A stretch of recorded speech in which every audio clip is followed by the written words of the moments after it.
How's it going, you guys, and welcome back to ConstantlyVariedFitness. And in today's video, I have 6 common CrossFit mistakes I see a lot of beginners make. And I'm gonna tell you guys how to avoid them, how to stay on a steady path to success and progress and not be stuck making these mistakes for X amount of weeks and months and just be stagnant to where you can see more progress a lot faster. Now, these mistakes are in no particular order of importance. They're all very important ones to skip and try to avoid as much as possible. So stay tuned to the end of this video to hear all 6. And if you guys have any questions or comments, make sure you leave them down below in this video and I'll be sure to get back to you guys. So now first is people doing too much out the get-go or not committing enough. I have these side by side because I see both ends of the spectrum. I see one athlete that is infatuated with CrossFit. They're all into it and they want to come 6 days a week, 7 days a week if their gym has any classes or open gym on Sundays, and they just want to go, and they feel like the more they do it, the more results they see. But working out is not like you would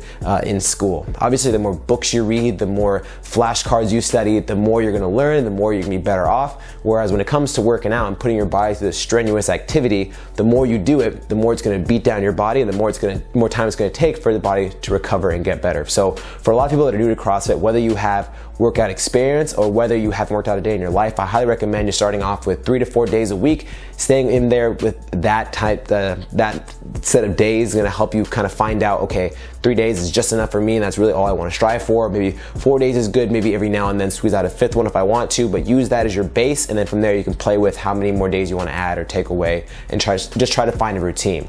Now on the other end of the spectrum, people that just aren't able to commit. There's people that come 5 days a week one day, they're gone the next week, or 5 days a week one week, and then they're gone the next week, and then they're here 4 days the next week, and they're gone again after that. If you have a tough work schedule, if you travel a lot, it's more understandable. But I see a lot of people that just kind of like, they just fall off. They're not that into working out, and they kind of just have a commitment issue of going to the gym every single day after work, or waking up early enough to go get it done before work, because they'll have the excuse of, oh, I'll go after work. Oh, but now I'm tired. Okay, I'm gonna go sleep early and wake up tomorrow. Oh man, I don't feel like getting out of bed and going to work out at 5 o'clock in the morning. Tell yourself, I'm gonna work out 3 days a week or 4 days a week. I'm gonna go Monday, Wednesday, Friday, or I'm gonna go Monday, Tuesday, Thursday, whatever it is. Try to make a schedule and try to stick to it to where, again, you're in that 3 to 4 day range, and that's gonna help you see a lot of progress coming down the road. Next is skipping or cutting out, or essentially sandbagging the warm-up. So essentially, if you're not doing warm-up true to what is written. I have a lot of athletes that try to get by on talking during the warm-up and then kind of just like standing off to the side, and hopefully I don't see them, to where they can kind of just do one round of the warm-up and those kind of linger around and do their own thing.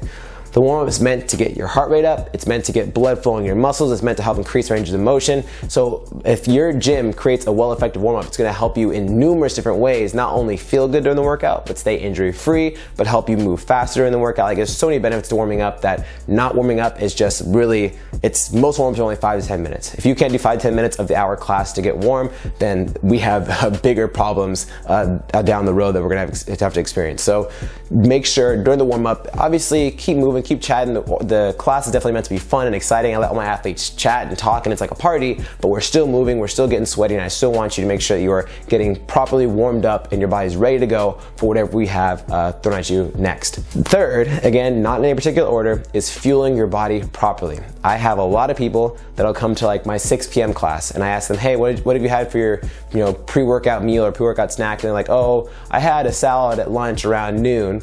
So 6 hours has gone by, and not only did they not have a very, calorie dense workout with a lot of energy, a lot of carbs to help fuel them, they've gone this whole prolonged period where they probably have used up all that, they probably burned up all that energy, and they have nothing in their system to help get them a quick, burst of energy to help get them through the workout. So before you work out, I highly recommend, within 30 minutes to an hour, based off how much your stomach can settle food, whether it be just a piece of fruit, maybe yogurt, something with some sugary carbs in it, and maybe a little bit of protein as well. Try to stay away from fats like avocado and oils and things like that. But something super simple, carb source will really help you before your workout. And then after your workout, make sure, again, you're also having a protein and a carb source. If you want to have fats to that as well. If like you want to have a steak, or you want to have something with a little bit of cheese on it, whatever it may be. But after you work out, make sure you get some protein and carbs as well. The sooner the better, but I mean, anything within like a 90-minute span after your workout is okay. Just make sure, I have some people, again, that'll come to the 12:30 class and I say, hey, what's your post-workout meal? Oh, well, I'll have it when I get home, but I gotta go run errands and I gotta go pick up this person, I gotta go send this to the post office, and then it sounds like they won't get home until 4 or 5 p.m. to where their body's now gone catabolic and just start eating up all of its muscle, and it's not a lot of bad things are happening at that point. So make sure within the hour time frame before you work out, have something to eat. Within an hour after workout, have something to eat. Your body's gonna feel a lot better, you're gonna recover faster, and you're gonna be less sore the next day. Next is post-workout stretches. Some gyms, my gym personally, has stretches before we do any strength or workout. So 99% of the time, we'll do some quick dynamic stretches to make sure our body is extra mobile and hitting the range of motion needed to do certain exercises, again, whether it be in the strength, the workout, or maybe a skill portion, whatever it is. But then even if your gym doesn't provide stretches for after the workout, I highly recommend sticking around 5 to 10 minutes. Again, doesn't have to be really long, but 5 to 10 minutes of stretches of muscle groups that feel really, really sore and tight from whatever workout you just did. So if your quads are really sore, hop into a saddle where you sit on your heels and your knees are out wide and you lean back, and it's a really good stretch for your quads. If you ask your coach should have plenty of them if they don't already give you stretches, or you can definitely Google quad stretch, back stretch, shoulder stretch, whatever it is, and you'll find millions of them you can do just for a couple minutes. 5 minutes of stretching after your workouts make a huge difference and keep your body nice and mobile, and again, keep you injury free, so where you can keep coming to the gym consistently and not experience problems down the road of any stiff areas to where you're trying to do these crazy ranges of motions like a snatch, but if your shoulders are tight and then your shoulders kind of hunch forward, makes it a lot harder to hold that bar overhead. So after your workouts, hit some stretches, ask your coach for stretches. It's very, very important to make sure your body stays mobile, especially once you have all that blood pumping in your system. You wanna make sure you keep, while everything feels fresh, everything's mobile because everything's moving pretty freely, hit some stretches to make sure we're not getting just tightened back up as you go sit in your car and drive home. I have a lot of people that just, as soon as the workout, I yell time for the workout, they hop in their car and drive off, and the next day I see them, they're super tight and it's hard for them to get into below parallel squat, and I tell them, are you stretching? No. Not much I can do for you if you don't want to stretch. So make sure you're stretching after your workouts. It'll make a huge difference. Next is not having an ego. And there's multiple different levels to not having an ego. First is the most common one, especially when it comes to, ladies will have this well, but it's more so towards guys, just being very alpha and being very competitive and wanting to do the best in the workout. Not every single day you're gonna have the best time. Some days, it might maybe weeks and months go by where you don't have the fastest time at all. That's perfectly fine. You're not here to beat everyone at a workout. If that's the case, then you're going to the gym for the wrong reason. Your goal is to focus on yourself, get better, personally, feel fitter, feel healthier, move better. Like, there's so many different benefits that beating, Joe at the workout today isn't gonna give you any benefits a few years from now. So make sure you're just focusing on yourself, making sure you're progressing in the gym, and then eventually, if your goal is to, I would like to win a couple workouts, it'll come with time. Just make sure you focus on everything else first about yourself, and then that will come eventually down the road.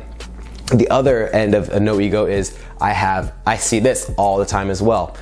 I'm a little on the younger side. I'm in my mid-20s. I have a lot of people that come to the gym that are in their 30s, 40s, 50s, and they just think that they know everything. They've been benching for years and years. I've done squats, I've done deadlifts. Yeah, I know how to do this, I know how to do that. Oh, snatch doesn't look that hard. I can throw a bar overhead, no problem. And because they think that they know what they're doing, it causes them to be stubborn and move improperly, and very, very quickly lead them to injuries if they're not focusing on the little nitty-gritty things to move as optimally as possible. I've seen it numerous times. People come in like, oh yeah, I know what I'm doing. I don't really I give them a cue and they kind of just blow it off. Next thing you know, my shoulder doesn't feel so good. Going back to the stretches thing, I can't really help you if you're not letting me help you. So make sure if someone gives you a cue, always take it to heart. Well, no, it's not the saying. If someone gives you a cue, always take it into consideration and think, okay, when I squat, they say drive my knees out, but I've always been told to drive my knees forward. You try driving your knees out for a couple times, and all of a sudden, wow, it does feel good, or it doesn't feel as bad. Maybe I'll try this out for a little while and see how this progresses and see if I like this better. So don't be stubborn, don't have an ego, take as much advice as you can, focus on yourself. Don't worry about all the other factors around you. You can't control how fit everyone else is in the gym. All you can control is yourself, so make sure that's the main focus. Now, lastly, talking about cherry picking. I see this all the time, even with some of the more fitter athletes in the gym. Whenever the workout has thrusters in it, whenever it has muscle ups, whenever that has handstand push-ups, I will tend to see a slightly smaller attendance throughout the day with people that, when it comes to the more skilled or more dynamic, intense movements, people might not be good at or might not like very much.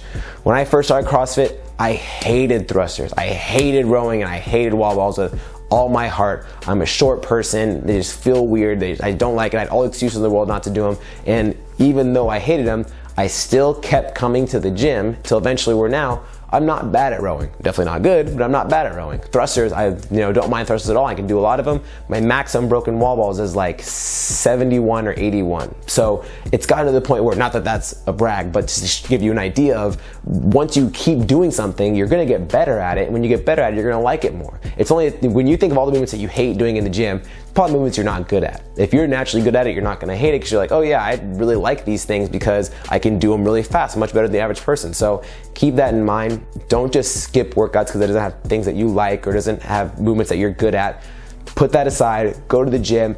Your goal is to get better every single day and overall become a well-rounded athlete. If you don't want to be an athlete, just a well-rounded person that can do all these different exercises and be a functional human being. So don't skip, attend. If you earlier mentioned in the video, if you want to come Monday, Wednesday, Friday, come to the gym Monday, Wednesday, Friday, no matter what it is. If it has everything you hate in one workout, cool. You're gonna get a lot better from that workout than a workout you're already naturally good at. If it has box jumps and pull-ups and you're already really, really good at pull-ups and box jumps, you're not gonna get as much benefit from that as you would doing the movements that you're not good at. Actually, you have more to gain from those movements that you have a lot of progress to still achieve in those movements. So now those are the 6 common CrossFit beginner mistakes that I see happen all the time in the gym. Try to avoid these as much as possible. Stay committed to the gym and focus on yourself. You're gonna see tons and tons of results. Now, if you guys have any questions or comments, make sure you leave them down below and I'll get right back to you guys. If you enjoyed this video, hit the like button, help us out a lot. If you're not already, subscribe to this channel, follow us on Instagram,